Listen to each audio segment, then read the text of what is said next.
हर हर महादेव, जय पार्वती मैया की। दोस्तों बहुत बहुत स्वागत है आपका मेरे चैनल इजी लाइफ विद शिखा में।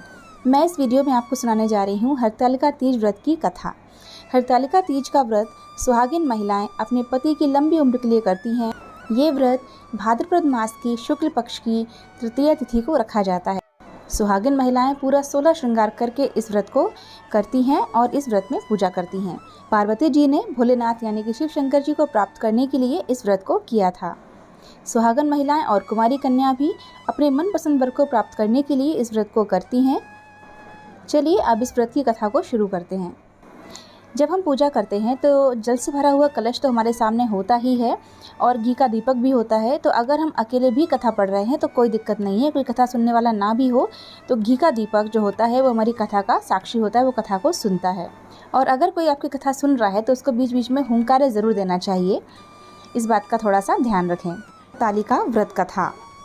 जिसके दिव्य वेश राशि पर मंदार यानी आग के पुष्प की माला शोभा देती है, जिस भगवान चंद्रशेखर के कंठ में मुंडों की माला ये पड़ी हुई, जो माता पार्वती दिव्य वस्त्रों से भगवान शंकर दिगंबर वेश धारण किए हैं, उन दोनों भगवती तथा शंकर को नमस्कार करता हूँ। कैलाश पर्वत के शिखर पर माता पार्वती ने महादेव से पूछा है, महेश्वर अब हमसे आप गुप्त से गुप्त वार्ता कहिए, जो सबके लिए सब धर्मों से सरल हो अथवा महान फल देने वाली हो। हे नाथ, अब आप हमसे भली भांति प्रसन्न होकर आप मेरे सम्मुख प्रकट कीजिए।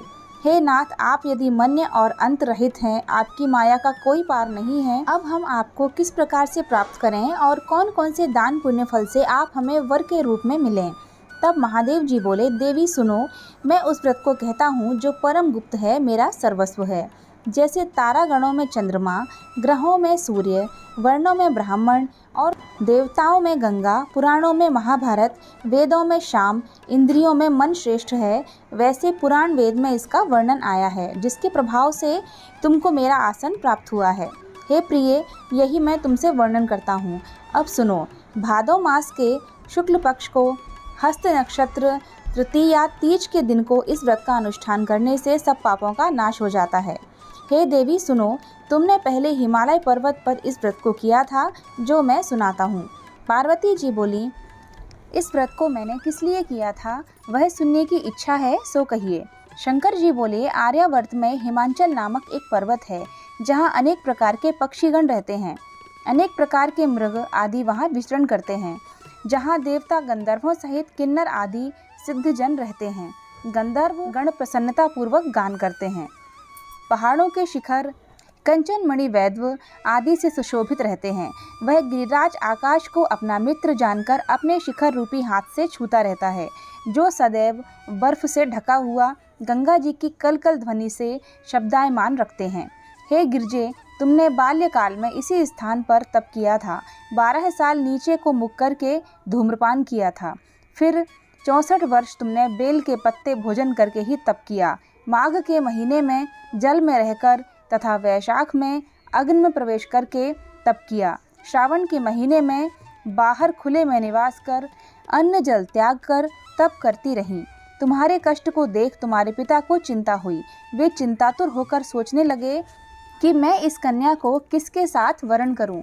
देवर्षि नारद जी तुमको यानी शैलपुत्री को देखा तो तुम्हारे पिता हिमाचल ने देवर्षि को अध्य पद्मासन देकर सम्मान सहित बैठाया और कहा, हे मुनिवर, आज आपने यहाँ तक आने का कैसे कष्ट किया। आज मेरा अहोभाग्य है कि आपका शुभ आगमन यहाँ पर हुआ है। कहिए क्या आज्ञा है।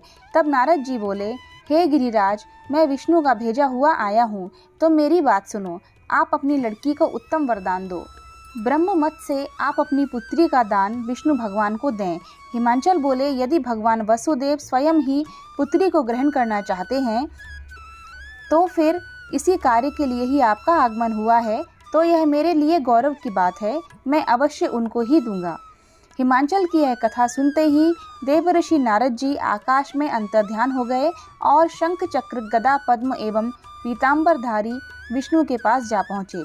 नारद जी ने हाथ जोड़कर विष्णु जी से कहा, हे प्रभु, आपका विवाह कार्य निश्चित हो गया। यहाँ हिमांचल ने प्रसन्नता पूर्वक कहा, हे पुत्री, मैंने तुमको गरुड़ ध्वज भगवान विष्णु को अर्पण कर दिया।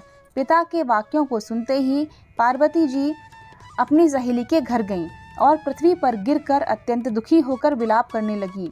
उनको विलाप करते हुए देखकर सखी बोली, हे देवी, तुम किस कारण से दुख पाती हो? मुझे बताओ, मैं अवश्य तुम्हारी इच्छा पूर्ण करूंगी। तब पार्वती बोली, हे सखी, सुन, मेरी जो अभिलाषा है वह मैं तुझे बताती हूँ। मैं महादेव जी को वरण चाहती हूँ, इसमें संदेह नहीं। मेरे इस कार्य को पिताजी ने बिगाड़ना चाहा है, इसलिए मैं अपने शरीर का त्याग करूँगी। तब पार्वती जी के इन वचनों को सुनकर सखी ने कहा, हे देवी, जिस वन को पिताजी ने देखा ना हो तुम वहाँ चली जाओ। तब हे देवी पार्वती जी, तुम उस अपनी सखी का यह वचन सुनकर ऐसे वन को चली गईं। पिता हिमांचल तुमको घर पर ढूंढने लगे और सोचा कि मेरी पुत्री को या तो कोई देव दानव अथवा किन्नर हरण करके ले गया है। मैंने नारद जी को यह वचन दिया था कि मैं अपनी पुत्री को गरुण ध्वज भगवान के साथ वरण करूँगा। हाय, अब यह किस तरह पूरा होगा? ऐसा सोचकर बहुत चिंतातुर होकर वे मूर्छित हो गए। तब सब लोग हाहाकार करते हुए दौड़े आए और मूर्छा नष्ट होने पर गिरिराज से बोले, हमें अपनी मूर्छा का कारण बताओ। हिमांचल बोले, मेरे दुख का कारण यह है कि मेरी रत्न रूपी कन्या का कोई हरण करके ले गया है, या सर्प डस गया अथवा किसी सिंह या व्याघ्र ने मार डाला है। न जाने वह कहाँ चली गई या उसे किसी राक्षस ने मार डाला है। इस प्रकार कहकर गिरिराज दुखित होकर इस तरह कांपने लगे जैसे तीव्र वायु चलने पर कोई वृक्ष कांपता है। तत्पश्चात हे पार्वती जी, तुमको गिरिराज सखियों सहित घने जंगल में ढूंढने निकले।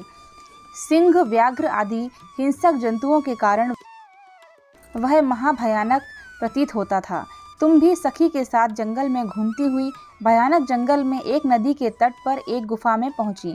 उस गुफा में तुम अपनी सखी के साथ प्रवेश कर गईं, जहां तुम अन्नदान का त्याग करके बालू का लिंग बनाकर मेरी आराधना करती रहीं। उसी स्थान पर भाद्र मास की हस्त नक्षत्र युक्त तृतीया के दिन तुमने मेरा विधि विधान से पूजन किया। तब रात्रि को मेरा आसन डोलने लगा और मैं उस स्थान पर आ गया जहां तुम और तुम्हारी सखी दोनों थी। मैंने आकर तुमसे कहा, मैं तुमसे प्रसन्न हूँ, तुम मुझसे वरदान मांगो।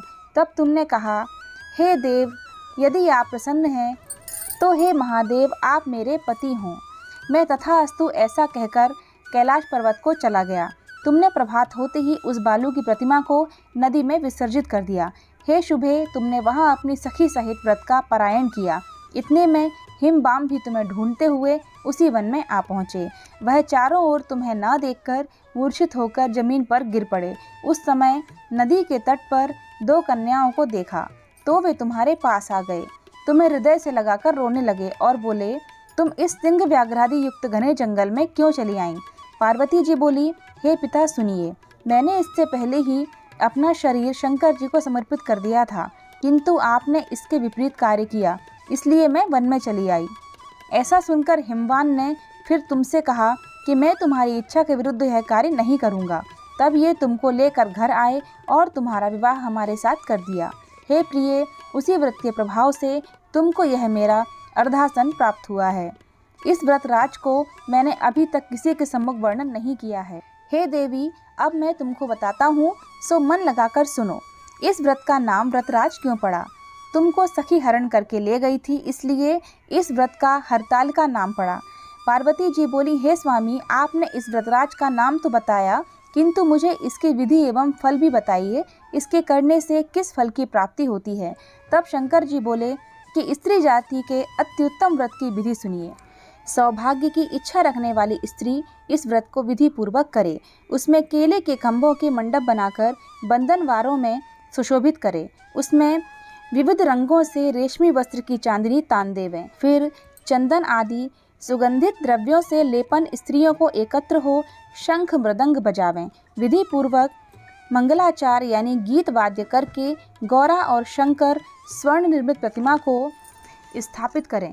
फिर शिव जी व पार्वती जी का गंध, धूप, दीप, पुष्प आदि से विधि सहित पूजन कर अनेक प्रकार के नैवेद्य यानी मिठाइयों का भोग लगाएं और रात को जागरण करें। नारियल, सुपारी, जवारी, नींबू, लौंग, अनार, नारंगी आदि फलों को एकत्रित करके धूप, दीप आदि मंत्रों द्वारा पूजन करें।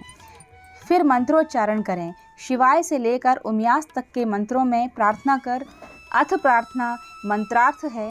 कल्याण स्वरूप शिव है, मंगल रूप महेश्वरा।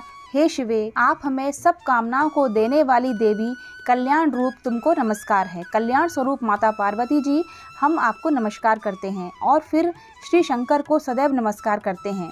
ब्रह्म का पालन करने वाली माता जी को नमस्कार है। हे सिंह वाहिनी, सांसारिक भय से व्याकुल हूँ, मेरी रक्षा कीजिए। हे महेश्वरी, मैंने इसी अभिलाषा से आपका पूजन किया।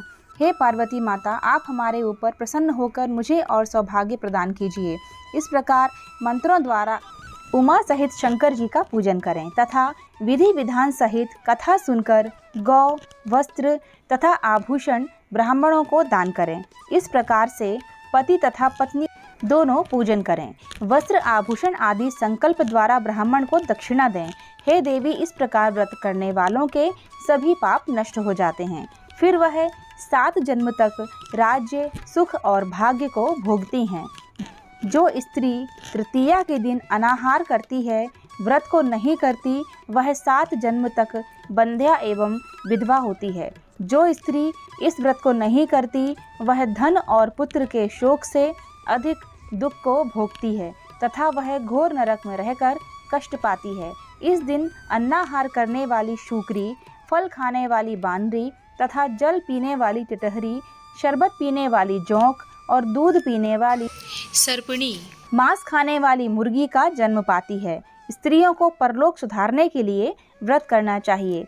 व्रत के दूसरे दिन व्रत का पारायण करने के पश्चात चांदी, सोना, तांबे या कांसे के पात्र में ब्राह्मण को अन्नदान करना चाहिए।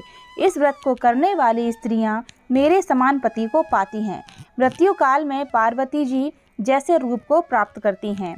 जीवन सांसारिक सुख को भोग पर परलोक में मुक्ति पाती हैं। हजारों अश्वमेध यज्ञों के करने से जो फल प्राप्त होता है, वही मनुष्य को इस कथा को सुनने से मिलता है। हे देवी, मैंने तुम्हारे सम्मुख यह सब व्रतों में उत्तम व्रत को वर्णन किया है। इसके करने से मनुष्य के समस्त पापों का नाश हो जाता है। हरतालिका तीज व्रत कथा समाप्त। दोस्तों, वीडियो अच्छा लगा है तो लाइक करने के साथ साथ दूसरों के साथ भी शेयर ज़रूर कीजिएगा और हमारे चैनल को सब्सक्राइब किए बिना बिल्कुल मत जाइएगा। फिर मिलते हैं अगले वीडियो में। हर हर महादेव, जय माता दी।